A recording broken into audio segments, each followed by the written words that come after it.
Et justement, c'est la première indisciplinité des femmes que je voulais partager avec vous.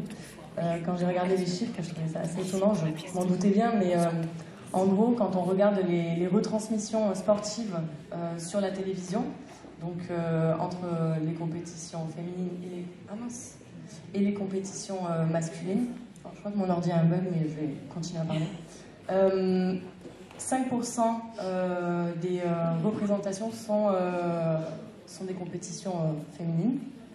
20% c'est des compétitions mixtes, comme les Jeux Olympiques par exemple. Et le reste, du coup, c'est les compétitions masculines.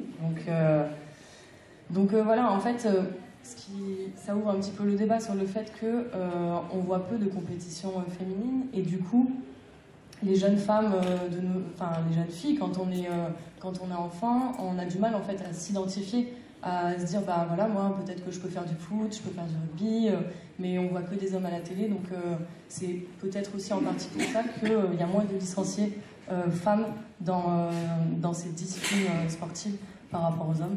Enfin, en tout cas, c'est une question qui se soulève.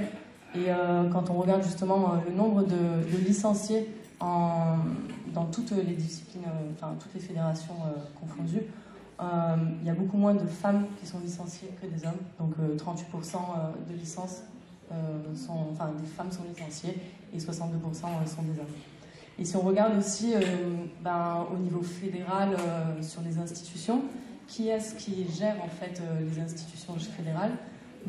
J'ai été étonnée en voyant ces chiffres-là aussi. Sur 115 fédérations françaises, il y a seulement 17 fédérations qui sont présidées par des femmes. Donc forcément, c'est pas forcément, mais malheureusement, quand on est présidé que par des hommes, des fois ça laisse moins de place en tout cas à une politique égalitaire dans les disciplines et dans les fédérations. Ensuite, le deuxième sujet que je vais aborder, c'est l'inégalité salariale. Donc on en a déjà un petit peu parlé tout à l'heure avec Henriette. Et pareil, je vais vous poser une petite question. Quel est le sport où il y a le plus grand écart de salaire entre les hommes et les femmes? Le foot. Bonne réponse. C'est étonnant, je crois. Et quels sont les sports où il y a l'égalité entre les salaires entre les hommes et les femmes? L'escrime? Le tennis. Ah, je croyais l'escrime. En fait, c'est dans... Il me manque une... Ah non, il est là. En fait, c'est dans les disciplines où il y a des prize money, donc ça veut dire des dotations aux vainqueurs, où en fait depuis peu, parce qu'avant il y avait quand même une différence entre les prize money pour les femmes et pour les hommes. Maintenant, aujourd'hui, notamment à Roland-Garros, les femmes gagnent autant quand elles gagnent le tournoi que les hommes. Donc c'est quand même une victoire, parce qu'avant c'était pas le cas. C'est aussi le cas dans d'autres disciplines sportives où il y a des prize money, comme le surf. Et d'autres compétitions en fait qui ont des prize money. Donc là en fait j'ai trouvé cette je sais pas si vous voyez très bien les chiffres, mais cette vignette justement qui compare les différents sports et les différents salaires. Donc là on retrouve justement la différence énorme dans le football. Donc ça c'est des données de 2017. Peut-être que ça a évolué aujourd'hui, enfin en tout cas dans le foot ça a évolué, les hommes gagnent beaucoup plus et les femmes ça n'a pas bougé. Et après dans le rugby aussi, alors ça j'étais étonnée, je ne savais pas du tout. En fait les hommes sont professionnels alors que les femmes sont amatrices du coup. Et en fait donc là récemment la Fédération française de rugby essaye de trouver des contrats semi-pro pour les athlètes rugby women, et avec des salaires d'environ 2 000 € par mois. Donc ça reste quand même dérisoire par rapport à ce qu'un rugbyman peut toucher. Du coup, donc comme on a parlé un petit peu de plusieurs sports et que je sens que vous avez envie de regarder des compétitions sportives féminines, est-ce que vous savez quand est-ce que c'est la prochaine Coupe du Monde féminine de foot, pardon? C'est cette année exactement, monsieur. C'est cet été. Donc vous pourrez regarder le foot féminin. Puis vous avez énormément de chance parce que cette année, il y a plein de compétitions sportives féminines. Donc il y a le tournoi Destination de rugby qui aura lieu à partir de fin mars jusqu'à mi-avril. Donc là, aujourd'hui, il y a un match de rugby France-Angleterre. 17h30. Il faudra aussi aller regarder les femmes. Et ensuite, en mois de juin, il y a le championnat d'Europe de basket. On a aussi le Tour de France de cyclisme, du coup, en juillet. On aura donc la Coupe du Monde en juillet. Et à la fin de l'année, on aura aussi les championnats du monde, donc hommes et femmes, en handball. Voilà, donc plein de possibilités de regarder nos athlètes françaises jouer. Ensuite, du coup, je vais vous parler un petit peu de ce qui me concerne, on va dire, au quotidien, le domaine dans lequel j'évolue, donc c'est la voile olympique. Donc moi, en fait, je fais du 49er FX, c'est un dériveur. Donc dériveur, c'est une seule coque, et c'est un double féminin. Donc on est 2 femmes à bord. Donc moi, je suis équipière, je règle les voiles. Et donc dans la voile olympique, ce qui est... c'est la première fois en fait pour les prochains Jeux olympiques en 2024, c'est la première fois où il y aura la parité parfaite entre les disciplines. Avant, au début, il y avait très peu de disciplines femmes.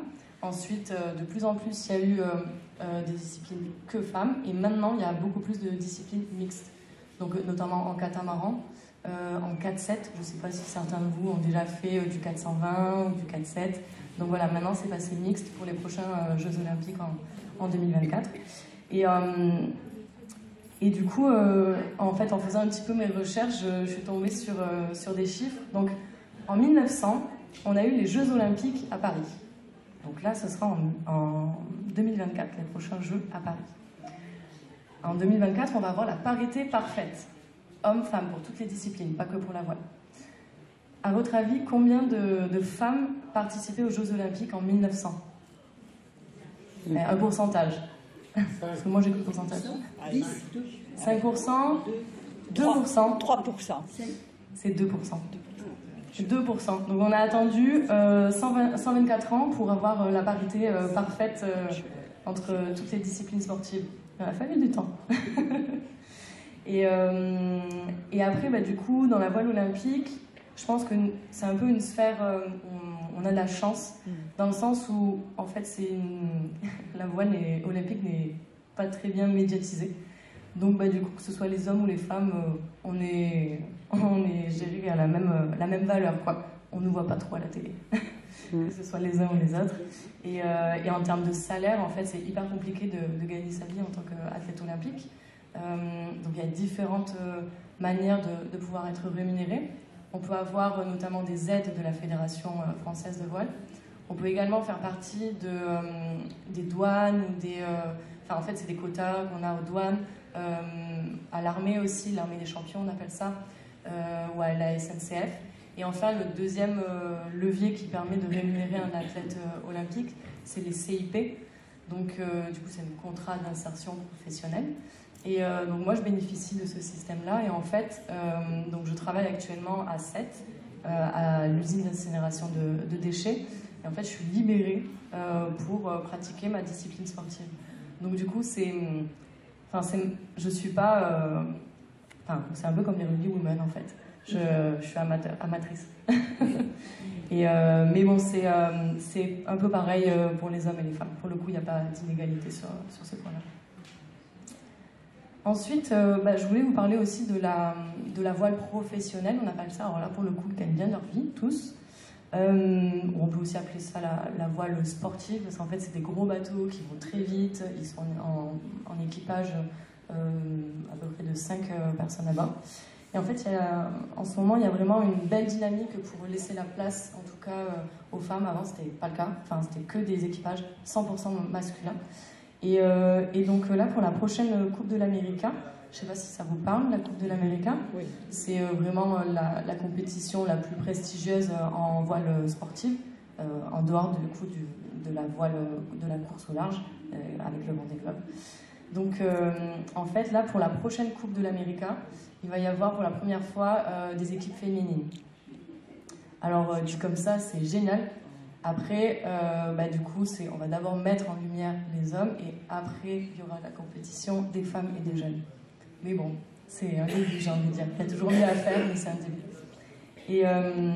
Et dans le CLGP, donc ça c'est un circuit, comme on peut dire la Formule 1, donc là c'est un bateau, tout le monde a le même bateau, c'est des catamarans qui sont volants, donc avec des foils qui vont dans l'eau et les plateformes en fait sont au-dessus de l'eau, elles volent littéralement.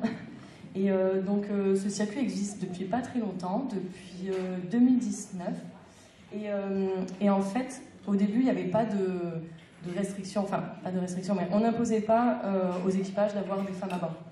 Et en fait, naturellement, il n'y a eu que des hommes. Donc du coup, depuis 1 an, l'organisation en fait, de CIGP a imposé aux équipages d'avoir à minima une femme à bord. Donc c'est pas mal, c'est un moindre mal, j'ai envie de dire. Enfin, mais le problème, c'est qu'aujourd'hui, en fait, les femmes ont un poste où on leur donne pas beaucoup de pouvoir à bord. En fait, elles occupent le poste tout à l'arrière du bateau. Et elles doivent dire au skipper ce qu'il ne peut pas voir, en fait. C'est-à-dire, elles ne touchent pas la barre, elles ne touchent pas les voiles, et elles sont juste là, elles prêtent leurs yeux. Donc, c'est un peu dégradant quand même. Donc, j'ai hâte le jour où j'ai hâte de voir le jour où on aura une skippeuse à la barre, quand même. Et ensuite, du coup, pour parler de la course au large, donc là, je vais vous poser encore une petite question. Est-ce que vous connaissez des navigatrices, des grandes navigatrices? Florence. Vous n'avez pas le droit de répondre parce que vous faites de la voile. Florence Artaud. Florence Artaud. Oui, Florence Artaud, très bien. Donc Florence Artaud, ça a été vraiment, elle a été précurseuse dans le monde de la course au large. Quand récemment j'ai eu une BD sur elle, sur sa biographie qui est vraiment hyper intéressante, enfin, je vous la conseille. Et du coup, elle s'est battue à l'âge de 20 ans pour essayer de se faire une place dans le monde de la course au large où il y avait vraiment que des hommes. Et au début, quand elle venait sur les briefings avant les courses, on lui disait mais qu'est-ce que tu fais là? Enfin, t'apportes les cafés? Non, moi je viens écouter pour la compétition. Et donc elle a fait plusieurs compétitions, enfin plusieurs routes du Rhum avant de gagner en fait la route du Rhum devant les hommes. Et en fait, c'est ça qui est chouette à la voile, c'est que la différence de genre ne fait pas une différence de performance. C'est pas le physique qui va forcément... alors, ça dépend quel type de bateau, mais en tout cas, en course au large, on est vraiment à armes égales. Une fois que ça c'est dit, en termes de stats, il y a quand même très peu de femmes qui font de la course au large. Donc là encore, je vais vous poser une petite question sur... je ne sais pas si vous avez suivi la dernière route du Rhum, qui a eu lieu en 2022 à l'automne. Donc c'est la traversée en fait de l'Atlantique entre la France et la Martinique, si ou la Guadeloupe. Non, la Guadeloupe. Et donc du coup, sur 138 skippers, combien il y avait de femmes sur la ligne de départ? Il y a 10 ici. 4, 20, 8. 7. Ah. 7. C'est quand même pas beaucoup. Et en fait, surtout la question c'est pourquoi. Alors là, j'ai pas forcément d'écrit sur pourquoi, mais je pense que déjà c'est pas simple de trouver des sponsors parce que c'est des budgets à l'année qui sont énormes. Et en fait, quand on lit un petit peu les interviews des athlètes féminines, elles disent des fois ils ont juste pas confiance pour nous donner un budget. Donc ça n'aide pas. Et là, justement, pour aider un petit peu à augmenter l'expérience des femmes à la barre, dans des bateaux, du coup, pour faire la transatlantique, prochainement, donc à la fin de l'année, il y a une transatlantique, ça s'appelle la Transat Paprec, qui est sponsorisée donc, par mon entreprise, mais c'est juste un hasard. Et en fait, là, ils ont imposé, du coup, dans les règles de course, pour que c'est une transat qui se fait en duo, et donc là, ce sera des équipages mixtes. Donc il y aura un homme et une femme à la barre. Et ça c'est vraiment génial parce que du coup ça permet à plus de femmes, les femmes même si elles avaient le budget, de se lancer, peut-être qu'elles avaient peur ou quoi. Et donc du coup d'être à deux à bord, ça permet du coup de faire une première expérience et après peut-être de se lancer dans d'autres compétitions où elles seront seules à bord. Donc ça c'est vraiment on est dans une belle lancée. Et pour finir, du coup, je voulais parler de la question de maternité, de la maternité. Bon, je suis pas maman, mais on entend quand même beaucoup de choses. Dans la voile, en tout cas, dans la voile olympique, d'abord, je vais parler. On a la chance d'avoir vraiment deux grandes championnes. On a, je sais pas si vous connaissez Charline Picon.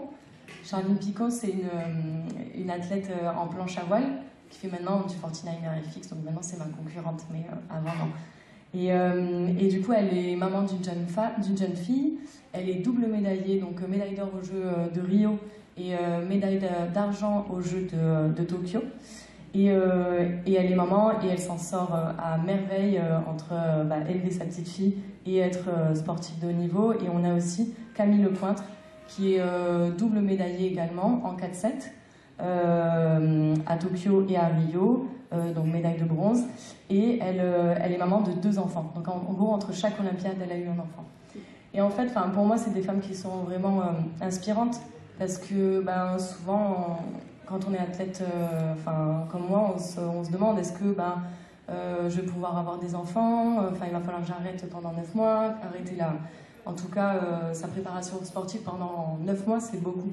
Moi là, je m'arrête pendant 3 mois, c'est énorme, alors j'imagine même pas pendant une grossesse et puis tout le temps de la réathlétisation derrière. Donc en fait, elle montre juste que c'est possible et du coup ça en inspire beaucoup d'autres. Et donc ça c'est dans la voile olympique et malheureusement récemment on a eu quand même un fait d'actualité qui est un peu moins glorieux. Je ne sais pas si vous avez entendu parler de Clarisse Kremer. Ouais. Ça a dépassé l'univers de la voile. Et du coup voilà, c'est un peu un exemple qui montre que les instances du Vendée Globe n'avaient pas pris en compte son cas. Parce que c'est une femme et qu'elle peut avoir un enfant. Donc en fait, pour vous recontextualiser, donc Alice Kremer, elle fait de la course au large, elle a fait le dernier Vendée Globe, elle a fini le Vendée Globe, ce qui n'est pas toujours le cas pour ceux qui prennent la ligne le départ. Et en fait, suite à ça, donc elle était sponsorisée par Banque Populaire. Et suite à ça, elle avait prévu de faire le prochain Vendée Globe qui a lieu en 2024. Et elle a dit à son sponsor, voilà, moi je veux refaire le Vendée Globe, mais j'ai prévu dans ces 4 ans d'avoir un enfant. Tout est programmé, c'est timé, j'ai prévu de revenir à temps pour préparer le Vendée Globe. Et en fait, Banque Populaire a dit, ok, on te suit, c'est génial, on te suit. Et en fait, là, récemment, en février, du coup, elle apprend que Banque Populaire finalement la débarque, c'est-à-dire que la soutient plus dans son projet. Alors Banque Populaire dit devant les médias que c'est pas forcément à cause de sa grossesse, elle pense que si, mais en fait la complexité du truc, c'est au-delà de Banque Populaire, c'est que en fait pour se sélectionner au Vendée Globe, il faut faire un minimum de 1000 nautiques, c'est-à-dire qu'il faut faire un minimum de distance en compétition. Et du coup, Banque Populaire pensait qu'elle ne serait pas capable de faire assez de 1000 nautiques dans les 2 années restantes. C'est sûr que c'était pas gagné. Et en fait, le Vendée Globe, donc l'organisation, avait proposé une wildcard, donc c'est une invitation, pour qu'elle puisse quand même participer au Vendée Globe, même si elle n'avait pas eu le temps de faire toutes ces distances pour valider sa qualification. Mais il fallait attendre la fin des sélections, parce qu'il n'y a que 40, donc là c'est en IMOCA, oui, en IMOCA, c'est ça. et du coup, en fait il n'y a que 40 inscrits qui peuvent prendre la ligne de départ, et du coup, ils devaient attendre la fin de ces inscriptions, de ces sélections, pour lui donner l'invitation. Et ils n'ont pas voulu en fait attendre la fin, parce qu'ils avaient peur que finalement elle ne puisse pas avoir l'invitation. Donc ils l'ont débarqué dans l'idée d'avoir un autre athlète. Et au final, ils se sont carrément retirés de la compétition. Enfin voilà, ça fait quand même pas du tout une belle image pour la voile. Et alors malheureusement, Clarisse Kremer essuie un petit peu les pots cassés. Mais bon, du coup, peut-être qu'elle va ouvrir le débat et au moins permettre au futur Vendée Globe de changer l'organisation, afin de penser à ce genre de cas. Donc voilà, c'est un petit peu tout ce que j'avais préparé, c'est assez succinct. Est-ce que vous avez des questions par rapport à ce sujet, des réflexions qui... Non, pour l'instant, elle n'a pas trouvé de nouveaux sponsors.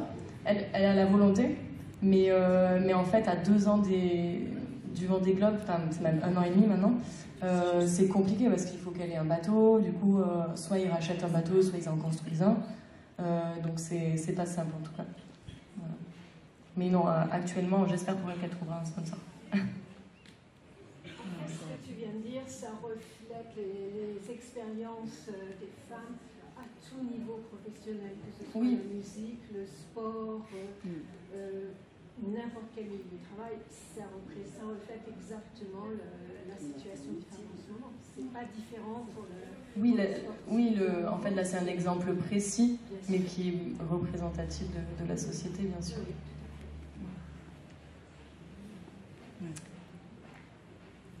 Est-ce qu'un féministe ou une féministe voudrait partager quelque chose ou a des questions? Vos projets?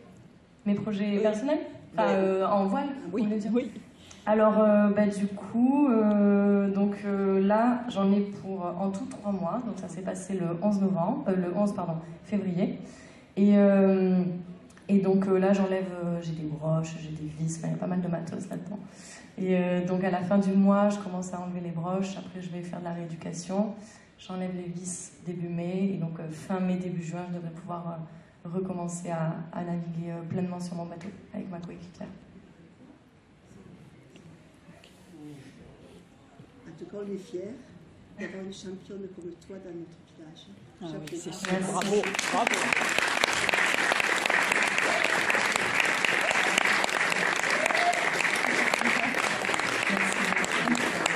Merci Henriette et Elisabeth de m'avoir invitée. Merci à toi, parce que c'est vraiment... Je suis très contente de l'avoir rencontrée. Alors, je vais quand même raconter comment je l'ai rencontrée. Aude, je la connaissais que sur le Cri d'Aéré, que je lis régulièrement quand je l'ai. Et je l'avais vue plusieurs fois. Je m'avais dit, waouh, t'as quand même une sportive de très haut niveau dans notre village, c'était bien. Et c'est tout. Alors, j'ai un défaut personnel. Je ne suis pas du tout physionomiste. Il faut que je vous voie 2 ou 3 fois avant d'enregistrer votre visage. Eh bien, pour Aude, ça n'a pas été le cas. Je ne l'avais vue que sur photo. Je l'ai rencontrée au marché de Noël une fois. Elle est venue chercher un ticket avec sa maman, qui m'a donné des soins à l'époque. Je n'ai pas reconnu sa maman, je suis désolée. Mais j'ai reconnu Aude. Et puis, c'est tout. J'ai dit, ah, les voiles, les bateaux. Elle m'a dit, non, j'en ai qu'un seul. Ça m'a plu, la réflexion. Après, c'est tout. J'ai dit au revoir, elle est partie. Et je me suis dit, tiens, elle irait bien, elle, avec nous. Et puis, je l'ai rencontrée une 2e fois dans un commerce. Alors là, je lui ai sauté dessus. Elle m'a dit, non, je ne serai pas là le 11. Mais on pourra faire... On avait prévu une intervention filmée. Et puis, le hasard, excellent pour nous, mais pas du tout pour elle. Je suis vraiment désolée. Égoïstement, voilà, sa patte cassée a permis qu'elle vienne avec nous. Je vous soupçonne de m'avoir jeté un sort. Hein. Peut-être quelques sangs de sorcière. En tout cas, je suis vraiment fière de la voir avec nous, dans notre village. Elle est déjà connue, j'espère qu'elle le sera encore plus. Et surtout, on lui souhaite de réussir ces Jeux Olympiques 2024.